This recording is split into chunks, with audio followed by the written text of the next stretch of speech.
Muito legal. A gente tem alguns pontinhos de contato aí nessa história, porque eu também, com a acupuntura, foi uma das especialidades aí que eu acabei fazendo, né, ao longo da trajetória.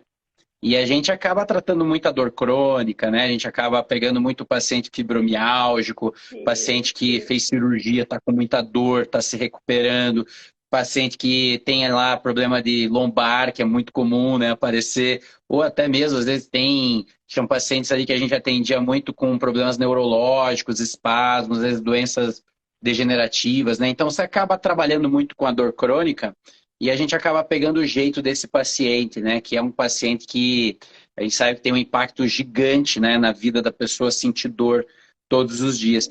E eu acabei um pouco, bastante pela acupuntura e também por gostar de estudar fitoterapia, sempre gostei de estudar as plantas, né? Aí eu falei, pô, tem esse tal de canabidiol aí que estão falando, né? Isso há alguns anos atrás. Deixa eu entender um pouco melhor o que que é isso, né? E quem sabe pode ser um aliado a mais aí no tratamento, né? E eu queria justamente que você já começasse a falar um pouco aqui para o público a diferença, né? Quando a gente fala cannabis medicinal, isso é um pouco mais do que só falar do canabidiol que as pessoas estão sim, falando hoje. E também é diferente de falar da da maconha, né? maconha, Que é o é. uso, entre aspas, recreativo. Então, só dá uma localizada para as pessoas o que são essas coisas, o que que abarca cada uma dessas coisas, né? Para a gente começar Tá. a conversa. Eu já vou falar e junto já vou esclarecer porque a cannabis medicinal não vicia, que é o que mais me perguntam. Ah, mas eu vou ficar viciado, eu vou ficar chapado se eu tomar a cannabis medicinal? O que mais me perguntam no consultório, é o que mais me perguntam aqui no Instagram. Né? Junto eu já consigo responder tudo isso. O que é a cannabis medicinal? A cannabis medicinal são substâncias extraídas da planta cannabis, lógico, para fins medicinais. Né? E dessas substâncias, a mais extraída hoje é o CBD e o THC. Mas existem mais de 100 substâncias ativas com potenciais medicinais na planta cannabis, tá? Que a gente chama de fitocannabinoides. Então, o CBD e o THC são tipos de fitocannabinoides. Hoje também, comercialmente, a gente já tem o CBG, que é o canabigerol, né? Não tão falado ainda, mas a gente já tem comercialmente, né, para receitar, para comprar. E também tem o CBN, que é o canabinol. Tá? O CBN, o canabinol, também um pouco menos ainda, mas também já está liberado para o uso. Então, a cannabis medicinal são essas substâncias. Hoje a gente está autorizado a prescrever essas quatro. São substâncias que a gente extraído da planta cannabis e hoje o consumo ele é feito na maior parte das vezes em forma de extrato, ou seja, gotinhas ou spray. E por que que não vicia? Né? A cannabis utilizada de forma recreativa ou vício mesmo falando, né, ou de forma ilegal, ela tem altas concentrações de THC, normalmente em torno de 14% de THC, e é normalmente utilizado na forma fumada. Já a cannabis medicinal, no máximo que a gente usa, e olha lá ainda quando usa, é 4%, 5% de THC, dificilmente passa disso. Então, para você ver que a concentração de THC, e é o THC que normalmente dá o barato, que dá aquelas sensações, né, de mais prazer, que leva a pessoa à adição, ao vício, que é meio controverso também falar sobre o vício da cannabis, da maconha, mas é o THC que leva a isso. E já de forma medicinal, a gente nunca chega à concentração de 14%. O máximo que a gente chega ali é 4% e 5% e raramente ainda, né, no máximo mesmo, assim, no dia a dia, eu dificilmente passo de 2% de THC. E muitas vezes a gente utiliza mais mesmo é o CBD. E o CBD não tem esse potencial de dar barato, não tem esse potencial de vício, né, de tudo isso que a planta ilegal normalmente dá. Bem legal. Uhum. Então, assim, acho que já deu uma localizada aí que tem essas diferenças, porque às vezes Tem as essas pessoas diferenças. falam assim, ah, não, o canabidiol é da maconha, a maconha tudo é igual, né? E coloca tudo num balaio e não é, né, pessoal?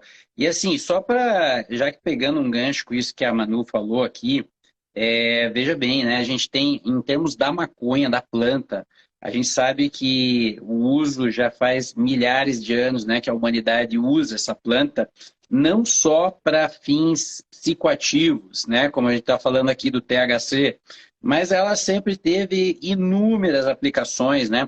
A planta em si, até publiquei hoje no Story, tem várias partes da planta e várias partes são utilizadas ao longo da história da humanidade para diferentes usos. Né? Então, o cânhamo, às vezes eles usavam para roupas, né? Para coisas resistentes, porque é uma fibra que tem muita resistência. Então, foi usado muito, né? Para construções, enfim, para proteção. E essa parte, né, que a gente está falando, né, ela é mais focada nas flores mesmo da planta, Sim. né? É da onde se extrai todo esse óleo, né, que é o principal. E eu queria que você falasse, né, mano, justamente sobre isso. As pessoas, você falou assim, tem o canabidiol, tem o THC e tem outros compostos, né? Tem milhares de compostos da cannabis, né? Antes de passar a palavra para você, só também deixando claro, pessoal, tem 3 tipos de espécies de cannabis, né? Cannabis sativa, cannabis índica e uma outra que agora eu não lembro o nome aqui, que eu até anotei, que é ruderalis. Mas, assim, o uso maior dos óleos que a gente medicinalmente utiliza é da sativa mesmo, né? Até porque a cannabis índica, que dá muito na Índia, na Ásia, ela tem uma concentração maior de THC, né? Aí eu queria que você falasse justamente, né, Manu, sobre o que exatamente foi sendo descoberto, né? Porque você falou assim, são fitocannabinoides. E daí você falou assim, tem um sistema endocannabinoide no corpo. Afinal, primeira vez que eu entrei em contato com isso, espera aí, mas tem um sistema endocannabinoide, então tem alguma coisa que a gente produz no nosso corpo que tem a ver também com a planta, né? Por isso que se chama endocannabinoide, esse sistema. Fala um pouco sobre isso. O que é esse sistema endocannabinoide? Por que ele foi descoberto? Qual é a importância dele, né? E onde é que entra a terapia com a cannabis medicinal nessa história aí? Por que a cannabis medicinal é boa para tanta coisa, para tratar tanta doença, né? Às vezes até nós médicos a gente duvida como é que uma planta consegue tratar epilepsia, consegue tratar insônia, consegue tratar ansiedade, consegue, né, tratar, né, a hiperêmese, que é a vontade de vomitar.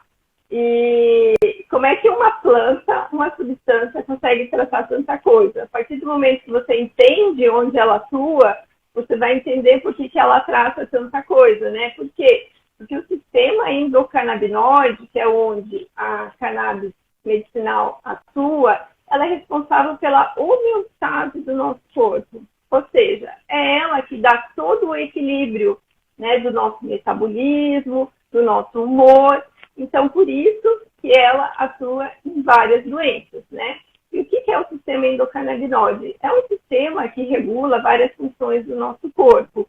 E ele possui receptores para quê? Para que substâncias que são produzidas no nosso corpo, que a gente chama principalmente de anandamida, a anandamida é a nossa maconha natural, tá? Então, o nosso corpo produz anandamida, que é a nossa maconha natural.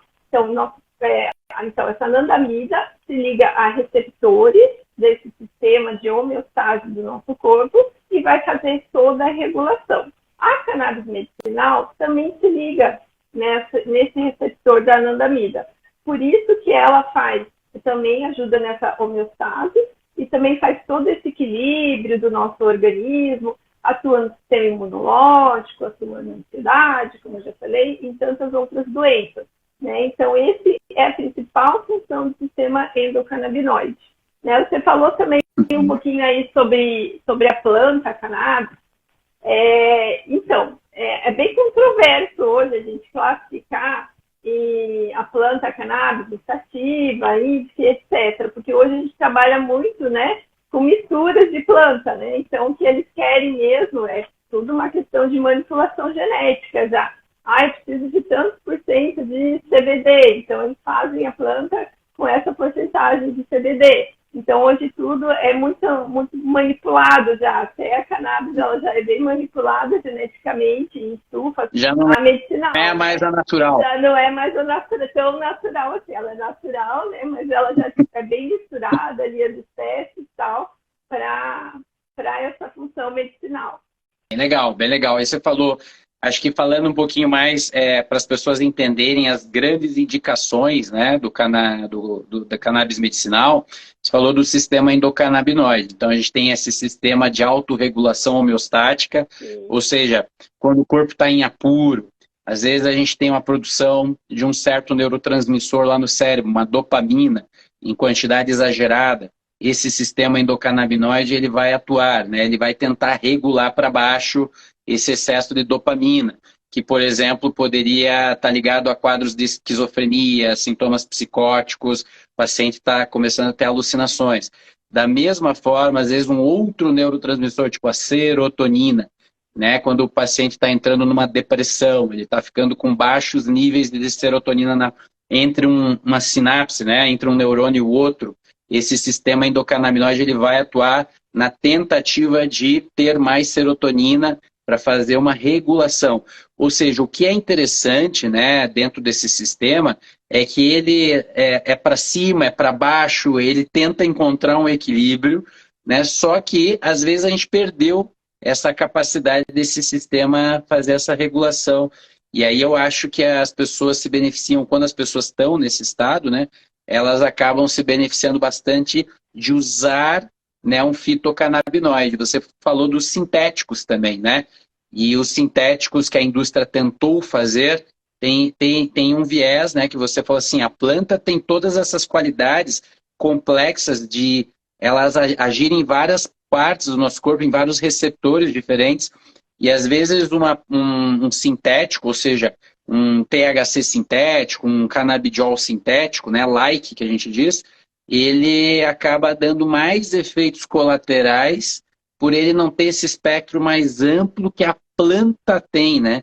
Então parece que o uso da cannabis medicinal é um uso bastante seguro se for bem indicado por um médico, né, e a dose certa, porque as pessoas perguntam muito, né, Manu, assim, tem toxicidade? Pode, por exemplo, fazer uma pessoa ter uma parada cardíaca, uma parada respiratória, dependendo da quantidade?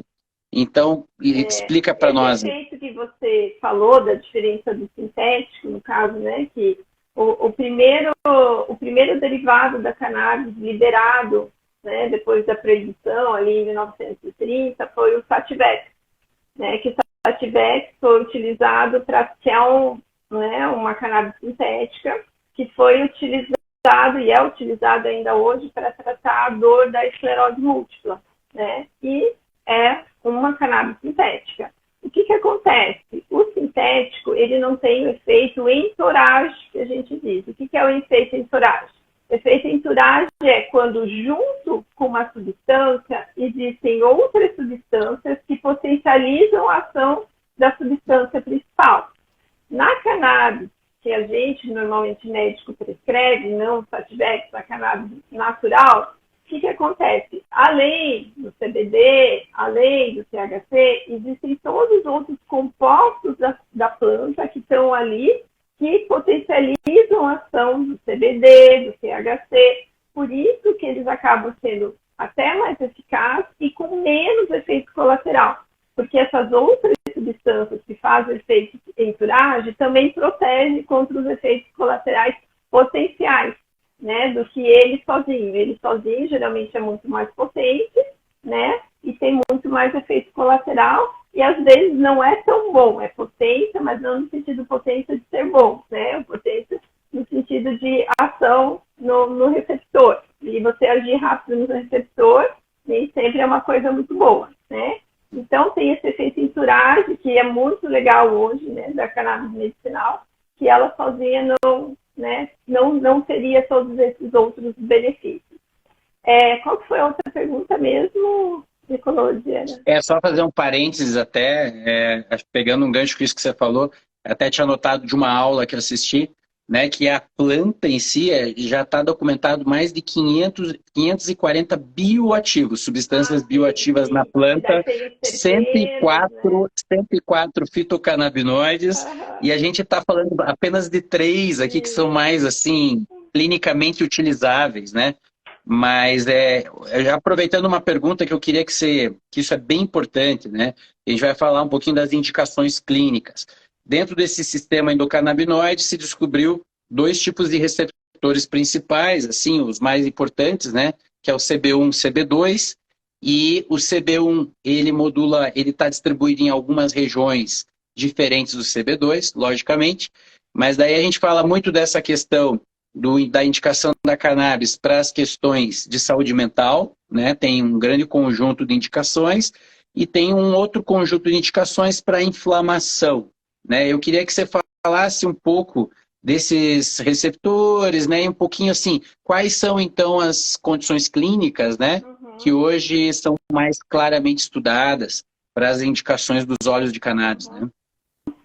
Os primeiros artigos científicos, né, os mais modernos, vamos dizer, os mais recentes, começaram, né, mostrando os benefícios da cannabis medicinal na esclerose múltipla e na epilepsia. Mas hoje já se ampliou muito isso. Você coloca lá no PubMed, que é a nossa, né, referência de pesquisa de artigos científicos, existem recentemente mais de 20 mil artigos publicados falando dos benefícios das mais diversas doenças. Eu vou falar um pouco da minha prática no dia a dia, tá? Que realmente epilepsia, né, tem um efeito fenomenal mesmo, como coadjuvante das medicações, né, que os pacientes já estão utilizando.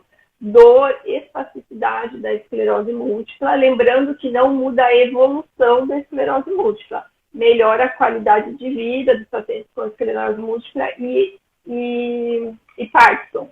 Parkinson também é excelente, tá? Principalmente para as dores, para a rigidez, para as insônias, né? O terror noturno, que as pessoas com Parkinson apresentam muito. Insônia e ansiedade já está mais do que, né, provado, já está mais, né? Aí é água, né? Aí é água. Não, insônia e ansiedade é o meu dia a dia. Insônia, ansiedade e fibromialgia. Interessante da fibromialgia, tratar a fibromialgia com cannabis medicinal, tem algumas pacientes que, né, que até conseguiram deixar as medicações, tá? Estavam utilizando de uso contínuo. E normalmente a fibromialgia, a gente tem que trabalhar com dois tipos de cannabis medicinal. Daí a importância de fazer uma avaliação médica antes de começar a tomar, né? Normalmente a gente deixa um CBD puro e associa um CBD com THC, tá? Para fibromialgia. Dor crônica em geral. Já teve, né? Só uma pergunta, Manu, em relação à fibromialgia. A gente tem hoje algum produto, eu só prescrevi até hoje Full Spectrum ou só o CBD isolado, né, esses mais comuns, mas temos algum produto mais focado em THC para dor hoje disponível no Brasil? Então, é só das associações, né? Só com associações, né? A gente tem, se quiser, eu posso até explicar um pouquinho como que é feita a compra, né?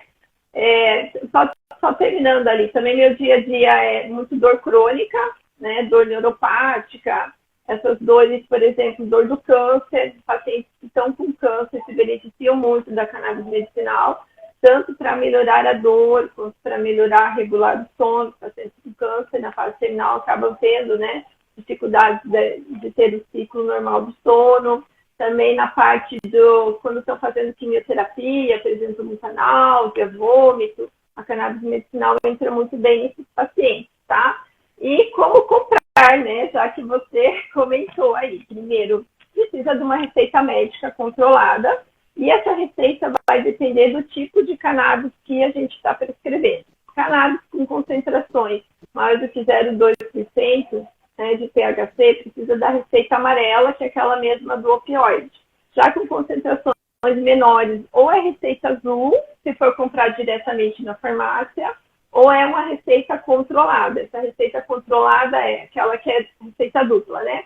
A receita controlada é quando o paciente vai comprar direto com a importadora, ou quando vai comprar nas associações. Que são as associações? Associações são, né, associações sem fins lucrativos, para produção e para plantio e extração do extrato de cannabis medicinal, tá? Então, no Brasil existem, acredito que 20 e poucas associações. Eu moro em Santa Catarina, vou falar da nossa aqui, que é Santa Cannabis, que é uma das maiores do Brasil, inclusive recentemente ela ficou famosa porque ela conseguiu, na justiça, a autorização para fazer plantio e pesquisa para a área medicinal da cannabis, né? Foi uma grande conquista nossa aqui. Onde é que você está mesmo? Agora eu não lembro. Em Brusque. Em Brusque, isso. Florianópolis, Blumenau, Balneário Sombrio. Isso aí. Então, daí as associações, você consegue comprar um extrato de cannabis com THC em concentrações mais altas. Aqui a gente tem, na Santa Cannabis, até 4% de THC, tá? Então, já as importadas, algumas empresas, a Green Care também já tem um pouquinho mais, mas não estão em concentração mais alta quanto as associações. E o preço? Também sempre pergunto, né? Então, as importadas realmente elas são muito mais caras, né? As importadas partem normalmente em torno de 500, 700 reais. Partem. Existem extratos de até de 2.000, 2.500 reais. Já das associações, por não ter fins lucrativos, serem plantadas aqui, feitas aqui, tudo, elas partem mais ou menos em torno de 150, 180 reais o frasco de 30 ml. Tá? Então, daí tem mais o preço da associação, que a Santa Cannabis é R$20 por mês, e mais o preço do frete, mas sai bem menos da metade do preço de uma importada. Só que a associação não consegue fazer um extrato tão puro. Por exemplo, um idoso que tem bastante comorbidade, né, não tolera muita variação de pressão, que a gente não pode prescrever nada de THC para ele. Normalmente os pacientes são pacientes com Alzheimer, alguma demência assim, a gente tem que prescrever um CBD puro, as associações não produzem, tá? Porque é mais complicado fazer a extração de um CBD puro. Então, daí a gente precisa prescrever das importadas. Então, tudo vai depender do paciente, vai depender da indicação. Então, cada um é um, né? A gente sabe bem disso. Isso. E até aproveitando, puxando um gancho, você falou aí da indicação clássica da dor, né? Eu uso muito para dor também. Os quadros que você comentou aí de ansiedade, pode ser coadjuvante em tratamento da depressão. Eu gosto muito na experiência clínica, de utilizar, né, um fitoterápico, a gente pode dizer que isso é um fitoterápico, na tentativa de tirar os medicamentos alopáticos, né, os medicamentos sintéticos, e muitas vezes a gente consegue essa finalidade. Eu tenho até tranquilo, né? E eu tenho uns 2 casos interessantes também de uso de canabidiol com excelente resultado, que é síndrome de pernas inquietas, que é uma coisa que incomoda bastante o paciente, geralmente vem com quadros de ansiedade associado, né? O paciente fica muito inquieto, fica mexendo a perna, não consegue dormir direito, e assim, ó, com respostas muito, muito, muito boas, mas tem um viés aí também, né, mano, que os trabalhos, muitos pacientes, mais no meio médico isso se questiona, né? Qual é a dose para tal doença? Qual seria a dose inicial? O que é a dose certa? O que não é para paciente? Como que a gente titula isso? E eu acho que isso é um dos pontos ainda que isso está vindo mais pesquisas, a gente está conseguindo ter assim mais conhecimento de como entrar em cada situação clínica, mas ainda é uma coisa muito de tatear, né? Não sei como é que é a tua prática clínica em relação a isso, como é que você vai evoluindo as doses, né? Medicinal só tem a dose de saída, não tem a dose de tratamento, né? E é isso que eu gosto dela. Eu odeio remédio com dose fixa, por exemplo, um antidepressivo. E assim, né? Você tem que prescrever a mesma dose para o idoso, né? Cheio de problemas de saúde, para um jovem de 17, 18 anos. Né? Não está certo isso. Cada um é um, cada um tem seu problema, cada um tem, né, suas queixas, cada um tem uma saúde. O ser humano não é uma máquina que a gente consegue prever, né? E a cannabis medicinal, por ser extrato, né, a gente consegue titular conforme a tolerância e conforme a necessidade de cada paciente. E são gotas. E o próprio paciente, em certas situações, ele mesmo pode aumentar por conta. Meus pacientes por ansiedade já são todos orientados, ó. você está passando por um momento de estresse na sua vida, né? Tem empresa, está mais estressado, né? Final de mês tem que fechar conta e não sei o quê. Aumenta umas 2, 3 gotinhas nesse período mais difícil, melhorou, volta a dose inicial. Já com o antidepressivo, né? Ou com benzodiazepina, que são aqueles remédios de tarja preta para ansiedade, isso já é muito mais difícil de fazer. Né? Então, a cannabis medicinal, a gente normalmente tem uma dose de saída, né? Mas a gente não tem uma dose teto. Né? Tem paciente meu que, vamos dizer, para ansiedade, tem paciente meu que toma 2 gotas por dia de cannabis medicinal, de um CBD a 1% para ansiedade. Já tem outro também para ansiedade, o CBD a 1%, toma 40 gotas. Lógico que a gente acaba aumentando depois a concentração, né? Para ele não ter que tomar tantas gotas. Mas só para vocês terem uma referência como isso é individual, né? Cada pessoa responde de uma maneira, e isso também é para todos os remédios. Como tudo, né? Isso que a gente ia falar, porque assim, ó, tem pacientes até com antidepressivos, né? Que a dose que é recomendada é muito acima, né? Eu tenho muitos pacientes que estão usando no desmame antidepressivos em doses baixas que, do ponto de vista ali farmacológico dos estudos, falaria que é placebo. Mas ele tem ainda algum efeito para aquele paciente e a gente tira devagarinho. Então, muitas vezes, eu acho que isso é uma coisa que interessante você está trazendo, que a gente pesa a medicina alopática, às vezes ela é muito agressiva na quantidade do substrato para ter um efeito. Eu acho que cada pessoa tem uma forma de responder e muitas vezes a gente consegue efeitos parecidos com doses pequenas das medicações, né? Então isso se serve para vários medicamentos, né? Cada corpo responde de um jeito. E eu queria também trazer uma experiência, assim, falando um pouco, a gente falou bastante de cannabis medicinal, os usos clínicos, baseados em estudos, uma coisa que é bem importante lá do começo da live, que o óleo, né, ele está ali, você sabe quanto que você está usando de cada princípio, você consegue ter uma noção clínica. Eu vou dar um exemplo da minha época de residência, eu fiz medicina de família na residência, e tinha uma pessoa que foi consultar, e ela estava já com dependência, com sinais claros de dependência do uso dito de maconha. Mas daí na história a gente foi conversando, o que, que aconteceu, né? Infelizmente, né, aquela maconha que ela comprou não era só maconha. Tinha uma mistura ali com crack, que eles chamavam na época lá no Rio Grande do Sul de pitico. Pitico era o nome dessa associação. Só que assim, foi oferecido para essa moça sem ela saber. Sem ela saber. E quando ela vê, ela já estava desenvolvendo dependência, não só da maconha, mas do próprio crack. Então, eu acho que isso é uma coisa importante também, da gente saber separar um pouco as coisas, porque uma coisa é você se arriscar a usar recreativamente, mas você não sabe direito de onde veio, você não sabe como que vai ser a absorção desse corpo, a concentração, se veio associado com outra coisa, é totalmente no escuro, e é um risco que a pessoa corre.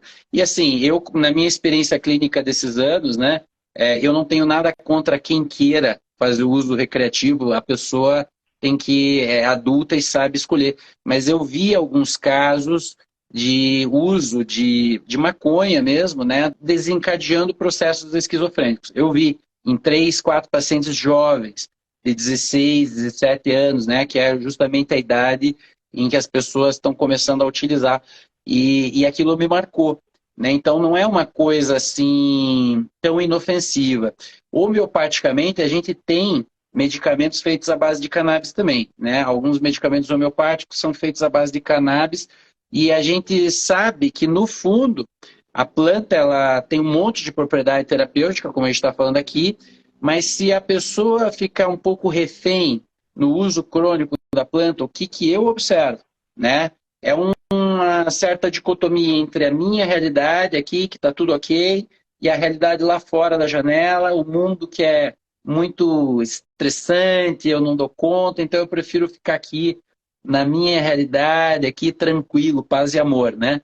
E nada contra, porque às vezes isso para uma pessoa extremamente agitada e às vezes workaholic, isso pode até ter um efeito terapêutico, mas às vezes se isso é demais, eu já vi assim pessoas intoxicadas com a planta, no sentido de gerar uma dicotomia entre as realidades, né? Então, não é tão inofensivo Não, assim. Então, alguém colocou aqui que cannabis, tudo é cannabis medicinal. Eu não acho que é assim, na não. minha opinião.